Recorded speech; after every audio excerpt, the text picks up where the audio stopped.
बहुत समय पहले की बात है।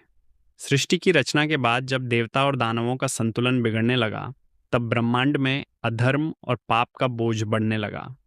दानवों ने ऋषियों, मुनियों और निर्दोष प्राणियों को कष्ट देना शुरू किया। उसी समय पर्वतराज दक्ष की पुत्री सती का विवाह भगवान शिव से हुआ था।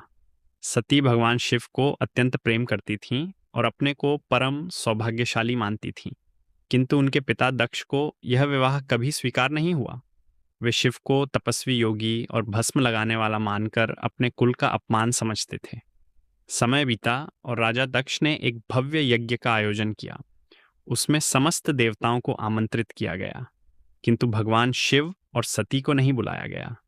जब सती ने सुना कि उनके मायके में यज्ञ हो रहा है, तो उन्होंने शिव से वहां चलने का आग्रह किया। भगवान शिव ने समझाया कि बिना निमंत्रण वहां जाना उचित नहीं है, परंतु सती अपने पिता के घर जाने के लिए अडिग रहीं। अंततः वे अकेले ही यज्ञ में पहुंच गईं। वहां पहुंचकर उन्होंने देखा कि सारे देवता आदर सत्कार पा रहे हैं, परंतु भगवान शिव के लिए कोई स्थान नहीं है। उनके पिता और यज्ञ में उपस्थित लोग शिव का अपमान कर रहे थे। यह दृश्य देखकर सती का हृदय व्यथित हो उठा। वे सोचने लगीं कि जिस पति का मैं पूजन करती हूँ, जिसका नाम लेकर मैं स्वयं को गौरवान्वित मानती हूँ, उसी का अपमान मैं अपने सामने कैसे सहन करूं। उसी क्षण उन्होंने अग्निकुंड में प्रवेश कर अपने प्राण त्याग दिए। जब यह समाचार कैलाश पहुंचा, तो भगवान शिव क्रोध से कांप उठे। उनके नेत्रों से ज्वाला प्रकट हुई और उन्होंने अपने केश से वीरभद्र और भूतगणों को उत्पन्न कर दिया।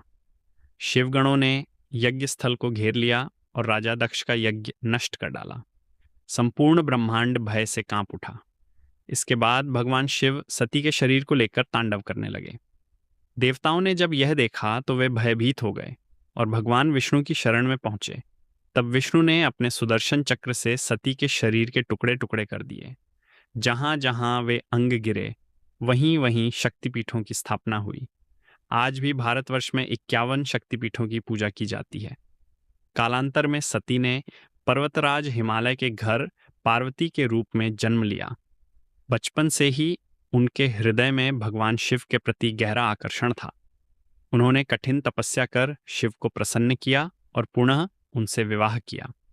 पार्वती ने जब अपनी शक्ति रूपी ऊर्जा को प्रकट किया, तभी वे माँ दुर्गा के रूप में विख्यात हुईं। माँ दुर्गा का स्वरूप अत्यंत अद्भुत है। 10 भुजाओं में विविध अस्त्र शस्त्र धारण किए, सिंह पर आरूढ़ होकर वे देवताओं और धर्म की रक्षा हेतु सदैव तत्पर रहती हैं। जब महिषासुर नामक असुर ने तीनों लोकों में उत्पात मचाया और देवताओं को स्वर्ग से निकाल दिया, तब सभी देवता मिलकर भगवान विष्णु और शिव के पास पहुंचे। देवताओं की आर्त पुकार सुनकर सबके तेज से एक अद्भुत दिव्य शक्ति प्रकट हुई। उसी से माँ दुर्गा का अवतरण हुआ। माँ दुर्गा ने महिषासुर से 9 दिनों और 9 रातों तक युद्ध किया। कभी वे चामुंडा का रूप धारण कर दानवों का वध करती, तो कभी कात्यायनी बनकर दैत्यों को परास्त करती। अंततः 10वें दिन महिषासुर का संहार कर उन्होंने देवताओं को विजय दिलाई। इसीलिए विजयादशमी या दशहरा के दिन बुराई पर अच्छाई की जीत का उत्सव मनाया जाता है।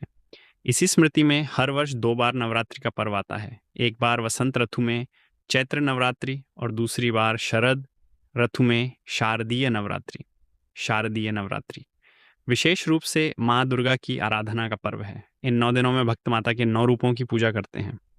शैलपुत्री, ब्रह्मचारिणी, चंद्रघंटा, कुष्मांडा, स्कंद माता, कात्यायनी, कालरात्रि, महागौरी और सिद्धिदात्री।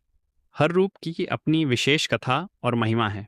कोई तपस्या और संयम का प्रतीक है, कोई शौर्य और बल का, तो कोई ज्ञान और सिद्धि का भक्त श्रद्धा से उपवास रखते हैं, भजन कीर्तन करते हैं और माँ दुर्गा के चरणों में नतमस्तक होकर अपनी मनोकामनाएं पूर्ण करने की प्रार्थना करते हैं। नवरात्रि केवल व्रत और पूजा का पर्व नहीं है, यह आत्मशुद्धि और आत्मबल को जगाने का अवसर है।